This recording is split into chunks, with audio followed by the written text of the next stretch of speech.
بسم اللہ الرحمن الرحیم نحمده ونصلی ونسلم علی رسولہ الکریم اما بعد۔ عزیزو، آج کا عنوان جو ہم نے رکھا ہے بہت سوچ سمجھ کے رکھا ہے، بہت سارے خطوط اور سالکین کی طرف سے پوچھی گئی بہت ساری باتوں کو سامنے رکھ کر کے یہ عنوان رکھا ہے، کیونکہ ضرورت ہے یہ سمجھانے کی اور یہ بتانے کی کہ دیندار کون ہوتا ہے اور اللہ کا نیک بندہ صحیح سچا مسلمان کس کو کہتے ہیں۔ یہ ایک اہم عنوان ہے، اکثر لوگ اس کو سمجھ نہیں پاتے،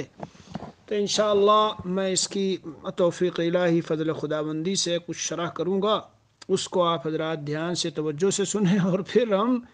اپنے گریبان میں جھانک کر کے دیکھیں کہ کیا میں صرف ذاکر و شاغل تو ہوں،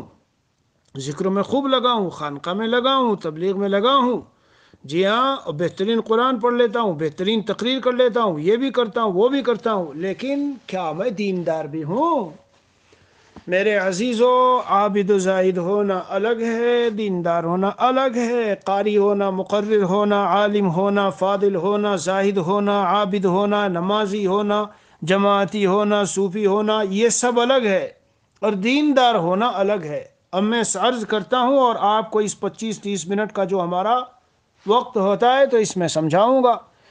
دیندار اس شخص کو کہتے ہیں کہ زندگی کی جو حالت اللہ عز و جل کی طرف سے اس کو پیش آئے،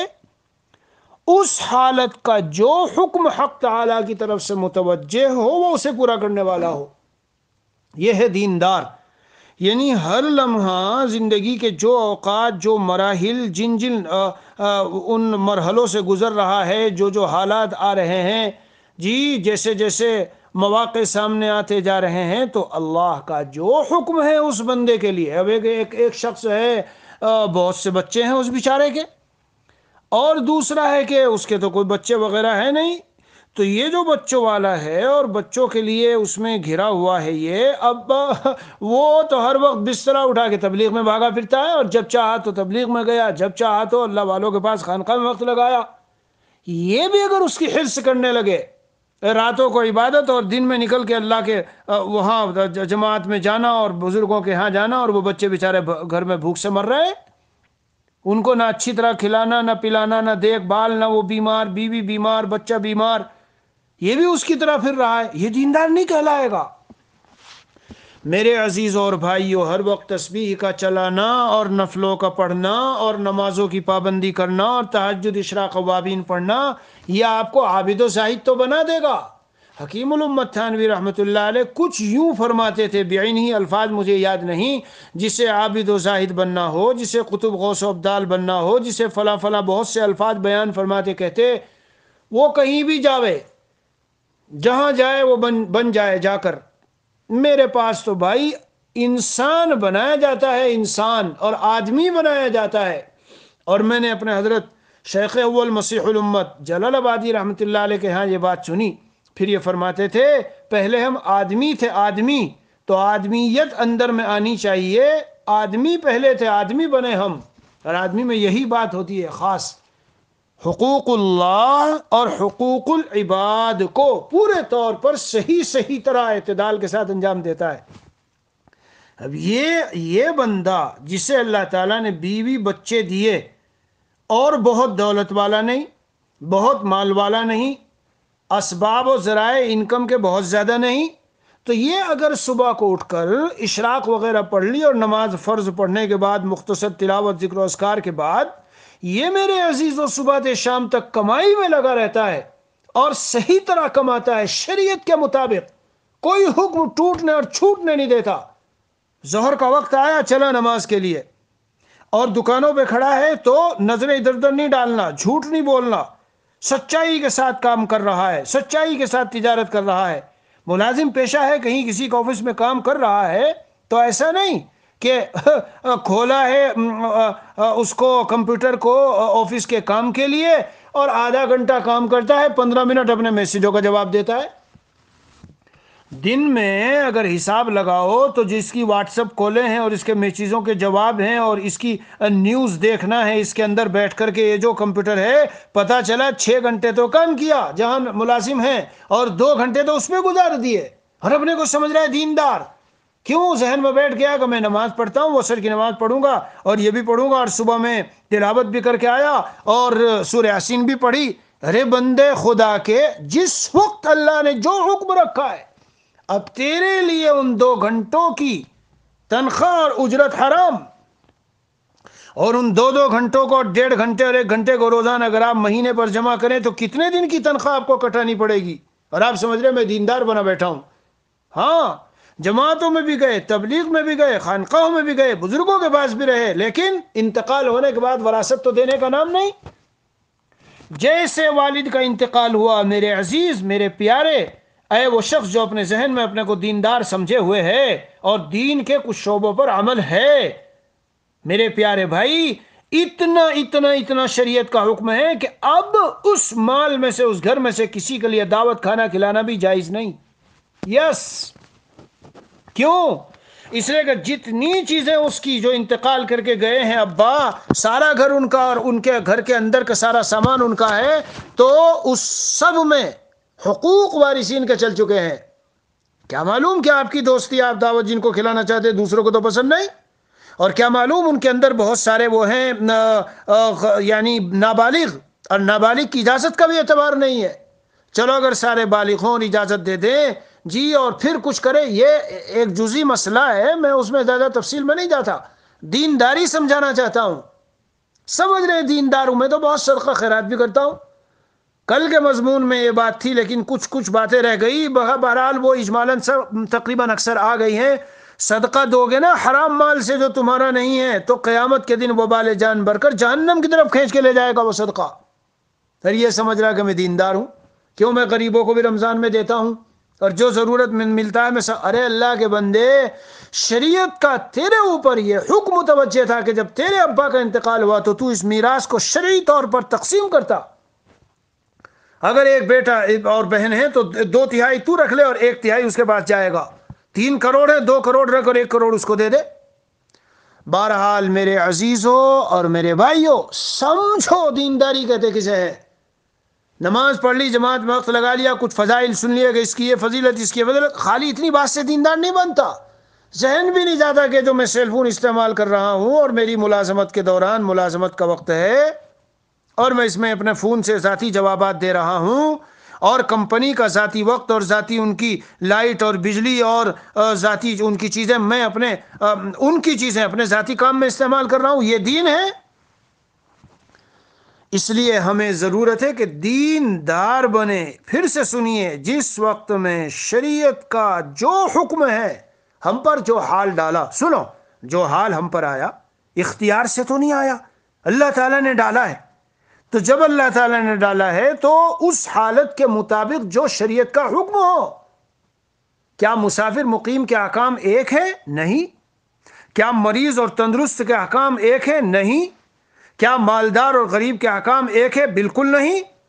ارے بھائی، مریض وہاں بیٹھے ہیں مدینے میں، اور تبوک کے موقع پہ صحابہ کرام وہاں جا رہے ہیں اور پوری مشقتیں اور تکلیفیں اٹھا کر کے جب سفر سے آ رہے ہیں، حضور اقدس صلی اللہ علیہ وسلم نے مدینہ شریف میں داخل ہونے سے ذرا پہلے ایک جگہ ٹھہرے تو فرمایا کچھ لوگ مدینہ میں ایسے ہیں کہ جو نہ تو جو ہے چلے تھے سفر میں، نہ نکلے تھے، لیکن تم جہاں جہاں سفر میں گئے، جو جو مشقت تم نے اٹھائی، جو جو اجر ثواب تمہارے نام اعمال میں آیا، سب کا سب، سارا کا سارا ان کو بھی مل رہا ہے اور وہ بھی اس میں شریک ہے۔ صحابہ کرام نے عرض کیا یا رسول اللہ اگرچہ وہ مدینے میں تھے؟ فرمایا ہاں اگرچہ وہ مدینے میں تھے، حبسہم العذر، ان کا عذر نے روکا، تو وہ اختیاری تو نہیں تھا نا، غیر اختیاری تھا، بیمار تھے، ان کے پاس سواریاں نہیں تھی۔ میرے عزیزو، اگر یہ بات سمجھ لو نا تو زندگی بڑی آسان، مزے ہیں، بہار ہے۔ وَمَا جَعَلَ عَلَيْكُمْ فِي الدِّينِ مِنْ حَرَجٍ، اللہ تعالیٰ نے دین میں حرج نہیں رکھا۔ دین کو اختیار کر کے دیندار بننا چاہتے ہو، دین کو اختیار کر کے دیندار بننا چاہتے ہو تو قرآن کہتا ہے کہ وَمَا جَعَلَ عَلَيْكُمْ فِي الدِّينِ مِنْ حَرَجٍ، اگر دینداری پر چلو گے تو کبھی تنگی، الجھن، ٹینشن، پریشانی آئے گی ہی نہیں پیش، کیونکہ اللہ نے اس میں حرج و تنگی رکھی ہی نہیں۔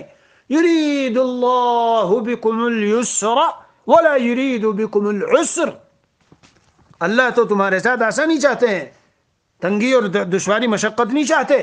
بہت سے لوگ اپنے اوپر خامخواہ مشقت ڈالتے ہیں، حدیث شریف کو نہ ڈالو ورنہ فیشدد اللہ علیکم، اللہ تعالیٰ تمہارے اوپر سختی ڈال دیں گے۔ یعنی خامخواہ تم بیمار ہو اور تمہاری حالت اس قدر وہ ہے تو کیوں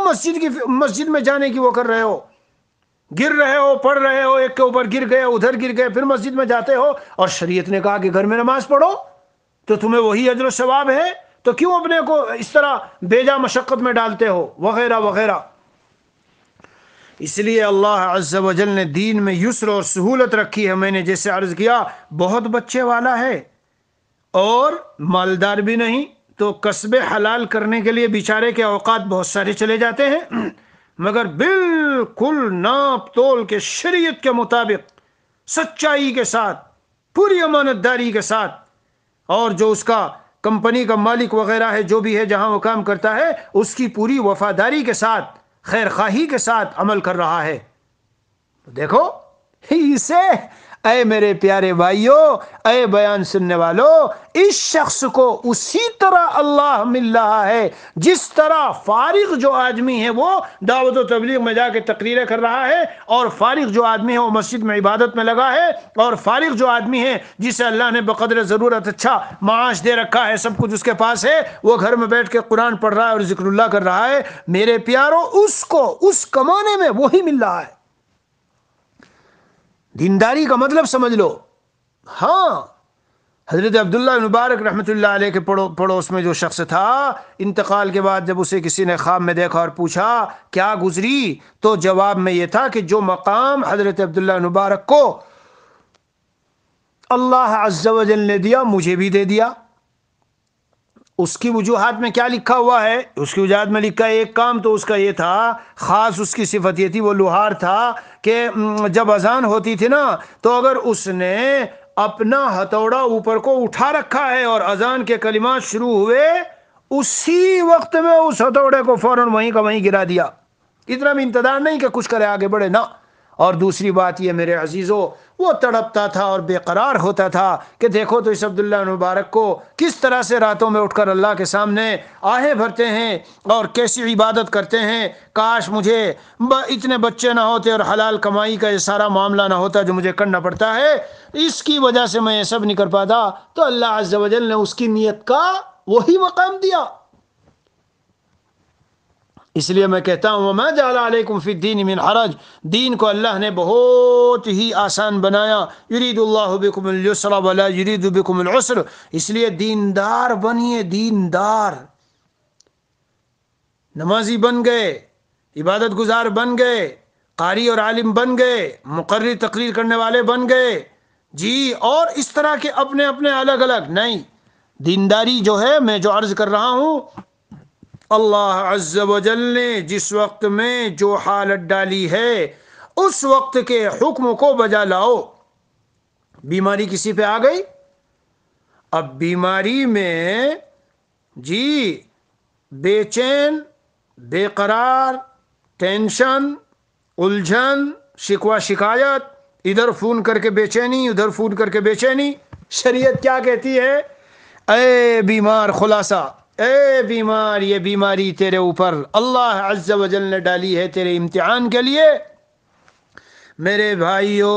غور سے سن لو، صحت مند آدمی کا جب صحت اسے ملی ہوتی ہے تو صحیح اور تندرست و طاقتور آدمی کا صحت مندی میں امتحان ہے، اور غریب اور مریض اور بیمار آدمی کا مرض و بیماری میں امتحان ہے، اور اسی طرح سے مالدار کا، جو دولت مند ہے مالدار ہے، اس کا مالداری اور دولت مندی میں امتحان ہے، اور جو غریب و فقیر ہے اس کا غربت و فقر میں امتحان ہے۔ کیا مطلب یہ ہے اللہ تعالیٰ مرض دے کے دیکھنا چاہتے ہیں یہ اس مرض کو میری طرف سے سمجھ کر اس پر صبر کرتا ہے یا شکوہ و گلہ کرتا پھرتا ہے اور دل میں بے چین ہوتا ہے، اسے یہ احساس نہیں ہے کہ 40-50 سال کے بعد میں نے اس کو اگر بیماری دی اور 10-20 دن کے لیے اسے ذرا کچھ بیماریوں میں ڈالا، اس کا یہ خیال چلا گیا دل سے کہ 50 سال تک کس نے تجھے تندرست رکھا تھا، اور 50 سال تک تیرے اعضاء میں جو قوت و طاقت دی اور جن سے تو نے مزے لوٹے وہ کس نے دیا تھا؟ تو 50 سال جو میں نے دیا تو بھول گیا؟ ابھی 10 دن کی بیماری، 20 دن کی بیماری میں وہ جو کچھ میرے احسانات اور جو کچھ میں نے تجھے دیا تھا وہ سب بھول گیا؟ فَأَمَّا الْإِنسَانُ إِذَا مَا ابْتَلَاهُ رَبُّهُ فَأَكْرَمَهُ وَنَعَّمَهُ فَيَقُولُ رَبِّي أَكْرَمَنِ وَأَمَّا إِذَا مَا ابْتَلَاهُ فَقَدَرَ عَلَيْهِ رِزْقَهُ فَيَقُولُ رَبِّي أَهَانَنِ۔ بہرحال مریض کا مرض میں امتحان ہے۔ جب اللہ مرض ڈالتے ہیں، حدیثوں میں آیا، میں صرف بتانا چاہتا ہوں دیندار بنے، دینداری میں سب چیزیں ہیں۔ اگر جو شخص دیندار ہوگا میرے پیارو، وہ مریض مرض کی حالت میں گھر میں نماز پڑھے گا، اور مریض مرض کی حالت میں نفلی بہت سارے کاموں کو چھوڑ دے گا، اور مریض مرض کی حالت میں اپنے بہت سارے وظیفوں کو چھوڑ دے گا۔ اندر تو اسے قلق اور بے چینی ہوگی، اے کاش کہ میں صحت مند ہوتا تو میں یہ کرتا، لیکن شکوہ گلہ نہیں ہوگا، اور لیکن اندر سے ٹینشن اور بے چینی اور ویسی کیفیت نہیں ہوگی۔ وہ کہے گا اے میرے اللہ، آپ نے مجھے مرض دیا ہے، یہ حال دیا ہے، میں آپ کے اس فیصلے پر راضی ہوں۔ اور حضرت تھانوی مجدد رحمت اللہ علیہ فرماتے ہیں، جس طرح بندے مومن کو عمل کے ذریعے خدا ملتا ہے میرے عزیزوں، مرض کے ذریعے بھی خدا ملتا ہے۔ ہاں بھائی، مرض آیا، ضعف آیا، کمزوری آئی تو اللہ تعالیٰ نے دی ہے، تو اللہ کو دکھاؤ، اللہ کو دکھاؤ۔ میرے حضرت مسیح الامت رحمۃ اللہ علیہ کا حال تو یہ تھا، اور یہ اللہ والوں کی بات ہے بہت، یہ سب بھائی 50 سال تک علم دین پڑھتے پڑھاتے اور بزرگوں کی صحبت میں رہ کے گتھے ہوئے ہوتے ہیں اور سمجھے ہوئے ہوتے ہیں۔ اسی لیے ایک ہے وقتی طور پر جذبات میں آ کے کوئی دین کے کام کر گزرے، اور ایک ہے دین کا مزاج، اہل اللہ کی صحبت میں، اللہ والوں سے تعلق میں، ان کے مشورے لے کے چلنے میں، ان کی ہدایات و نصائح کے مطابق زندگی گزارنے میں میرے عزیزوں مزاج دینداری بنتا ہے، دینداری والا مزاج بن جاتا ہے، اور اندر طبیعت میں دینداری اس کی گھٹی میں آ جاتی ہے۔ پڑوسی ستانے لگ گیا تو تیڑ پھیڑ ہو کے مار دھاڑ قتل و غارت گری پہ نہیں آئے گا، اب وہ کیا کہے گا؟ اس وقت اللہ کا حکم یہی ہے میرے لیے، مجھے اللہ اسی سے آزما رہے ہیں۔ دیکھیں جو ہم نے میرے پیغمبر محمد مصطفیٰ صلی اللہ علیہ وسلم نے پڑوسی کے جو حقوق بتائے اور پڑوسی کے بارے میں جو کچھ تاکیدیں کہی ہیں، اس کے بارے میں یہ میرا بندہ کتنا پورا اترتا ہے۔ واللہ لا یؤمن، واللہ لا یؤمن، واللہ لا یؤمن۔ اوہ سننا، پیغمبر، اللہ کا نبی، ہم اور آپ تو قسم کسی بھی چیز پہ کھا لیتے ہیں؟ اللہ کے نبی صلی اللہ علیہ وسلم کو قسم کھانے کی ضرورت ہے؟ پہلے تو یہ بتاؤ نا، کیونکہ جو کچھ فرما رہے ہیں وہی ہے، بالکل سچا ہے 100%۔ پھر قسم کھا کے فرماتے ہیں خدا کی قسم وہ مومن نہیں ہو سکتا، خدا کی قسم وہ مومن نہیں ہو سکتا، خدا کی قسم وہ مومن نہیں ہو سکتا۔ کون؟ قیل ومن یا رسول اللہ؟ قال الذی لا یمن جارہ بوائقہ، اس کا پڑوسی اس کی تکلیفوں سے محفوظ نہ ہو۔ پیارو، میرے بھائیو، اس سے یہ سمجھ لو کہ پڑوس جب پڑوسی ہوں گے اور پڑوس میں رہیں گے، کچھ انبن اور ادھر ادھر کی باتیں پیش آئیں گی، اس پر صبر کر لینا، یہ ہے دیندار، یہ ہے دینداری۔ یعنی غور سے سمجھیے میں کیا کہہ رہا ہوں، اس حدیث کے ضمن میں ایک بات آ رہی ہے کہ کچھ چٹمٹ اور کچھ ایسی ویسی الٹ پلٹ کی باتیں آئیں گی، فوراً حدیث یاد کر لو، فوراً حدیث یاد کر لو۔ یہ نہیں کہ میں اس کے ساتھ ایسے کرتا ہوں، یہ کیوں کر رہا ہے میرے ساتھ، جاوے بھاڑ میں، مجھے کوئی اس سے سروکار نہیں ہے، میں دولت مند ہوں، مالدار ہوں، عہدے دار ہوں، میرے پاس سب کچھ ہے، میں اس کا فقیر نہیں ہوں، محتاج نہیں ہوں، اور کوئی میں اس کا غلام تھوڑا ہوں۔ میرے پیارے، میرے بھائی، اس کے تو ہم غلام نہیں ہے، نہ بیوی کے غلام، نہ اس کے غلام، نہ فلاں کے غلام، نہ رشتہ دار کے غلام، اور نہ ان کا دیا ہوا ہم کھاتے ہیں، لیکن اے میرے بھائی، اے میرے پیارے بھائی، اللہ کے بندے ہیں اور حضرت محمد الرسول اللہ صلی اللہ علیہ وسلم کے غلام ہیں ہم۔ ہاں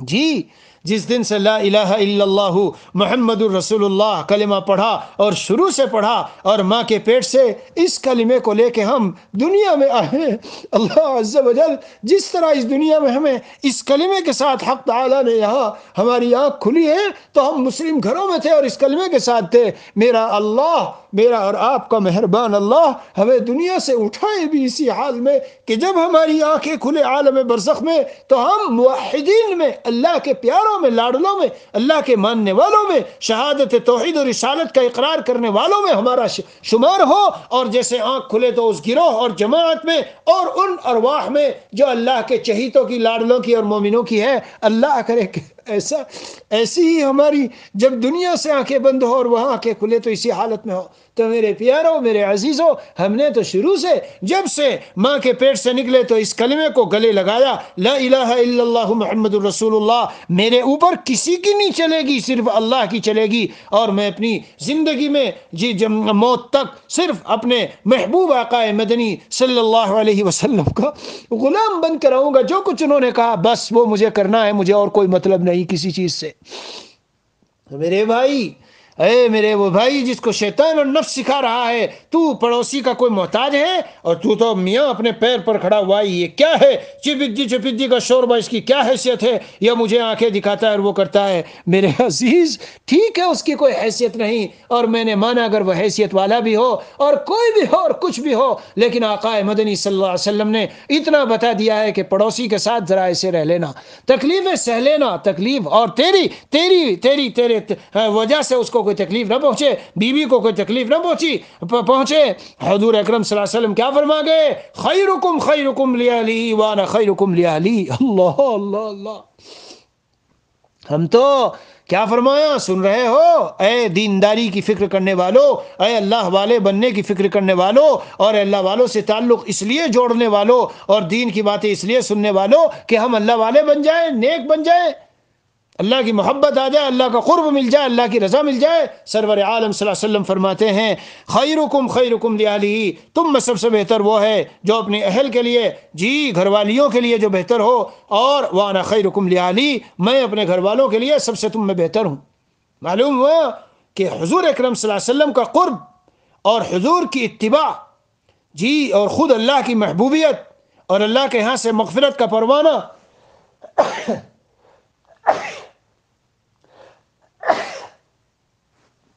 اگر میرے عزیزو چاہتے ہو، قرآن نے اعلان کیا قل ان کنتم تحبون اللہ فاتبعونی یحببکم اللہ ویغفر لکم ذنوبکم۔ اے نبی آپ ان کو بتا دو اگر تم اللہ سے محبت کرتے ہو اور یہ دعویٰ ہے تمہارا کہ واقعی ہمیں اللہ سے محبت ہے، فاتبعونی، میری اتباع کرو تو کیا ملے گا؟ محبی بنو گے، اور یحببکم اللہ، اللہ تمہیں اپنا محبوب بنا لیں گے۔ تو خالی عبادت گزار بن کر، خالی نفلیں پڑھ کر، خانقاہوں میں ذکر و اذکار کی ضربیں لگا کر، تبلیغ میں خالی چلے لگا کر، راتوں کو لمبی لمبی تلاوتیں کر کے، نہیں نہیں نہیں نہیں نہیں، اگر چاہتے ہو فاتبعونی،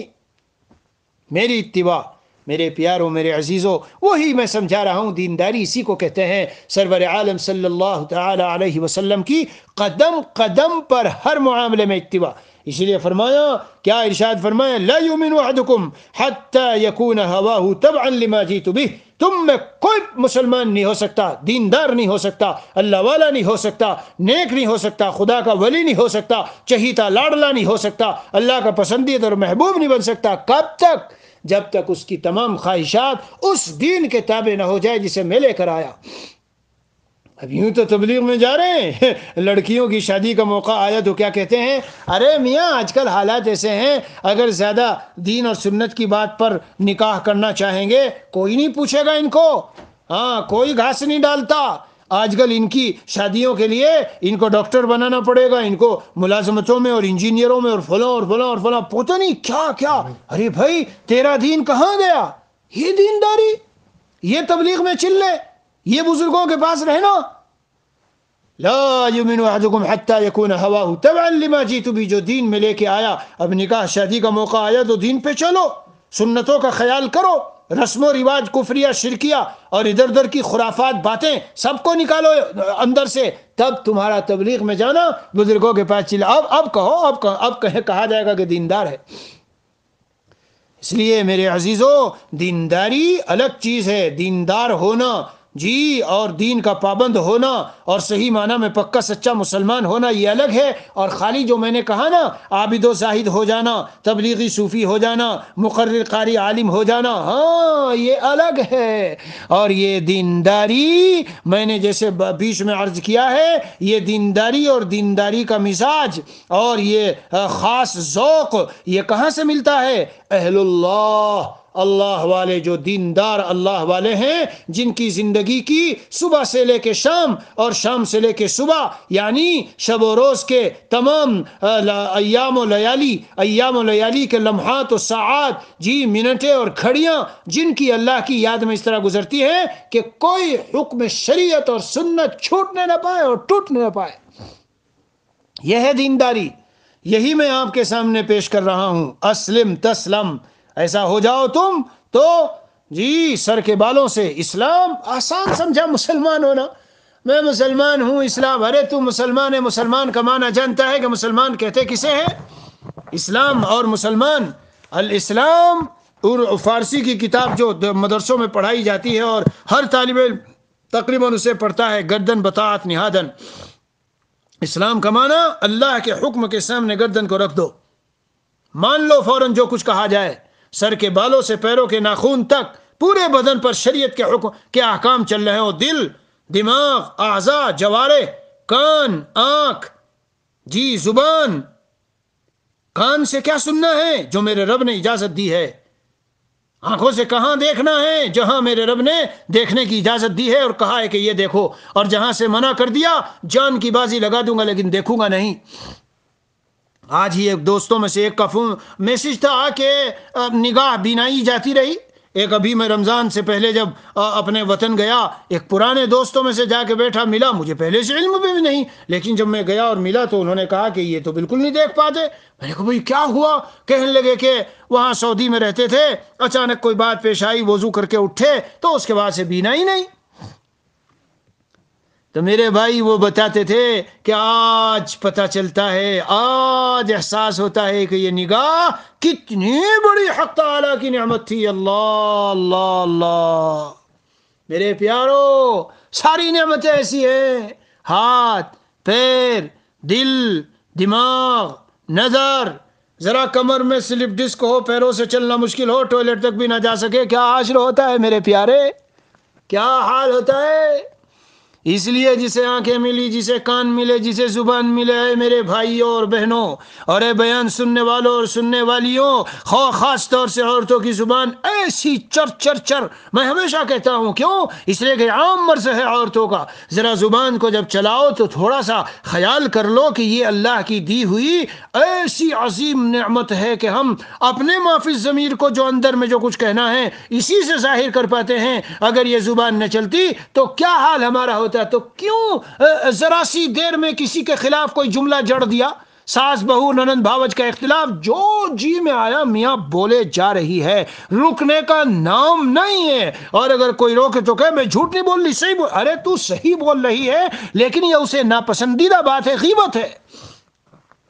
کانوں سے سنے نہیں۔ حدیث شریف میں آیا غیبت ہو رہی ہے اور کوئی روک دے اور دفاع کرے اس کا جس کی غیبت ہو رہی ہے، تو قیامت کے دن اللہ تعالیٰ اس سے جہنم کی آگ کا دفاع کریں گے اور ہٹا دیں گے۔ معمولی فضیلت، لیکن بیٹھ کے سننے میں خوب مزہ آتا ہے۔ مجدد تھانوی رحمۃ اللہ علیہ فرماتے ہیں غیبت آج ایسی ہو گئی جیسے شیر مدر، ماں کا دودھ بچہ مزہ لے لے کے پیتا، اور پھر فرماتے ہیں اگر تمہیں یہ خیال ہے اتنے ہی تم ترقی یافتہ ہو کہ مجلس کا مزہ بگڑ جائے گا اگر میں نے روک دیا اس طرح سے بیچ میں اور بات کاٹ دی، تو اگر تم بیٹھے باتیں کر رہے ہو، مجلس ہو رہی ہے، اوپر سے چھت کے اوپر سے بچے نے پیشاب کر دیا اور وہ پیشاب ٹپ ٹپ تمہارے اوپر گرنے لگا، اب کیوں اٹھ کے بھاگتے ہو؟ مجلس کا مزہ نہیں بگڑا؟ بہرحال یہ دینداری، میں دینداری سمجھا رہا ہوں، اسے کہتے ہیں دیندار۔ یہ ہے دیندار آدمی جسے احساس ہے اللہ کی نعمتوں کا، پیروں سے چل کے غلط جگہوں میں، سینما ہالوں میں اور لڑکے لڑکیوں کے چکر میں اور ادھر ادھر کی خباثتوں اور گندگیوں میں نہیں جاتا۔ کیوں؟ یہ پیر حق تعالیٰ نے دیے ہیں اور لے کے گھر میں نہیں بیٹھا، مسجد جا رہا ہے، جیسے یہ اذان ہوئی فوراً مسجد چلا، یہ نعمت ہے، یہ ادائے حق نعمت، جو نعمت اللہ نے دی اس کے حق کی ادائیگی کا طریقہ ہے یہ۔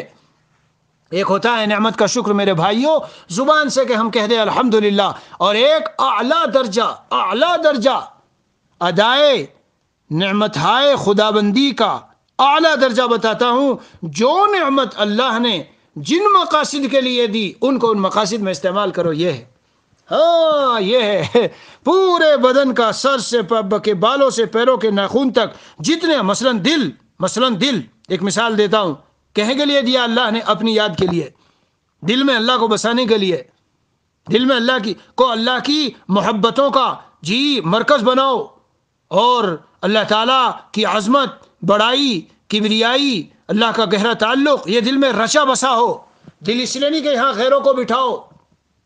اسی لیے حدیث شریف میں ہے دل اگر درست ہو سارا بدن درست، کیوں؟ دل ہی کے مطابق تو بدن چلتا ہے۔ جس کے سینے میں اللہ کی محبت کی آگ لگی ہوگی وہ رات کو گرم گرم بستر سے اٹھے گا جلدی سے، اور کہے گا جلدی سے اٹھ کر کے مجھے نماز پڑھنی ہے، اور وہ جو اللہ کی محبت کی آگ بدن میں لگی ہے وہ اسے رکنے نہیں دے گی، ٹھہرنے نہیں دے گی، بستر پر اٹھا دے گی۔ میرے عزیزوں بس خلاصہ سمجھ لو، پورے کا خلاصہ یہی ہے، اگر دیندار بننا ہے تو جس وقت کا جو حکم ہو، مرض ہے صبر کا، صبر کرنا چاہیے، فقر ہے صبر کرو، غنی ہو صحت مند ہو اللہ کا شکر ادا کرو، اور غنی اور صحت مند کے لیے جو احکام ہیں ان کو اختیار کرو۔ بیوی مل گئی ماشاءاللہ مزاج کے مطابق ہے اور ساری چیزیں ٹھیک ہے، اور کھانا بھی بنانا، اور زیادہ لڑنے والی بھی نہیں ہے، ایسا بھی نہیں ویسا بھی نہیں، شکر ادا کرو۔ اور اگر اس کے خلاف ملی تو اللہ کے فیصلے پہ ناراضی نہ کرو، تقدیر پہ ناراضگی نہ کرو، بلکہ اس وقت صبر کرو، تو یہی دینداری ہے۔ اسی لیے اہل اللہ صفات کے جامع ہوتے ہیں، اور وہی تو ہے اللہ والا۔ تبلیغ میں چلے بھی لگ رہے، بزرگوں کی خانقاہ میں وقت بھی لگ رہا، کسی نے ذرا سا محلے میں کوئی ایک دو گالی دی، ایسا برہم ہوا، ایسا تیش اور جوش آیا، یہ اللہ والے ہے، یہ اللہ والا ہے۔ حضرت تھانوی قدس سرہ کو جب لوگ برا بھلا لکھتے تو حضرت کیا کبھی اگر جواب دینا ہوتا تو جواب میں فرماتے تھے کہ بھائی تم نے مجھے برا بھلا لکھا، میں شکر ادا کرتا ہوں اللہ تعالیٰ کا کہ جتنا عیب دار میں تھا اس کا تمہیں پتہ ہی نہیں چلا، تم نے تو بہت تھوڑے سے عیب میرے گنتی کرائے، میں تو اس سے کہیں زیادہ عیب دار ہوں۔ میرے پیارو یہ ہیں اہل اللہ، یہ ہیں اہل اللہ۔ اور یہ چیز جیسے بزرگوں نے فرمایا اللہ ملتا ہے اللہ والوں سے تو دینداری ملتی ہے دینداروں سے، اور صحیح دیندار روئے زمین پر صرف اہل دل اولیاء اللہ ہیں، جن میں صبر ہے، حلم ہے، تقوی ہے، تواضع ہے، للہیت ہے، سخاوت ہے، انفاق فی سبیل اللہ ہے، ان کے دل میں قلب میں سلامتی ہے، بغض نہیں ہے، کینہ نہیں ہے، لوگوں سے تعلقات کا چھوڑنا نہیں ہے، حرام مال کا لالچ نہیں ہے، اور وغیرہ وغیرہ وغیرہ، یہ اور بہت ساری صفات ظاہر۔ آدھے گھنٹے میں ایسا تو نہیں کہ میں سارے کو تفصیل سے بیان کروں، لیکن نچوڑ آپ سمجھ لو، اور اس جملے پر بس یہ مضمون ختم ہے۔ جس وقت کا شریعت نے جو حکم رکھا ہے، جس حالت میں ہمیں اللہ رکھے، اس کا جو حکم رکھا ہے اس کو پورا کرنے کا نام میرے عزیزوں اور میرے بھائیوں دینداری ہے۔ اسی لیے کل مطیع للہ فہو ذاکر، جو اللہ تعالیٰ کی اطاعت میں رہتا ہے وہ سمجھ لو کہ اللہ کا ذکر کرنے والا ہے۔ کافر ہے اس کے مقابلے میں شدت و غضب و غصہ چاہیے، اور ایک جوش جذبہ چاہیے، اور مومنین ہیں ان کے ساتھ رحمت مودت الفت چاہیے۔ تو اب تم کافروں کے لیے بھی کہو کہ یہ بہت خراب مزاج کا ہے، یہ ایسا ہے، اس میں غصہ ہے، برائی ہے، برائی۔ ایک جگہ بستی پر جب عذاب آیا تو باوجود کہ وہاں وہ اللہ والا تھا، تو جب یہ کہا گیا کہ عذاب آ رہا ہے یہاں فلاں اللہ والا، حضرت جبرائیل علیہ السلام نے غالباً فرشتے نے عرض کیا تو اللہ تعالیٰ نے فرمایا لم یتمعر فی قط، میری خاطر اس کی پیشانی میں کبھی بل بھی نہیں پڑا۔ تو برائیوں پہ تم حسن اتفاق کر کے گھروں میں خاندانوں میں اور مزے لے رہے ہو کہ چلو گناہ ہوتے رہے، کوئی روک ٹوک نہیں کرنی، اور کوئی کچھ نہیں کہہ رہا، اور سمجھتے ہو تم دیندار ہو۔ یہ دینداری نہیں ہے۔ برائیوں کے معاملے میں نفرت ہو، غلظت ہو، اور طبیعت میں تکدر ہو، اور چہرے پہ اس کا ایک اثر ظاہر ہو، یہی اللہ کو پسند ہے اس وقت میں۔ بہرحال اللہ تعالی ہمیں سچا دیندار بنا دے اور اللہ والا بنا دے، پکا سچا صحیح معنی میں مسلمان بنا دے۔ وصلی اللہ النبی الکریم وعلی آلہ واصحابہ اجمعین والحمد للہ رب العالمین۔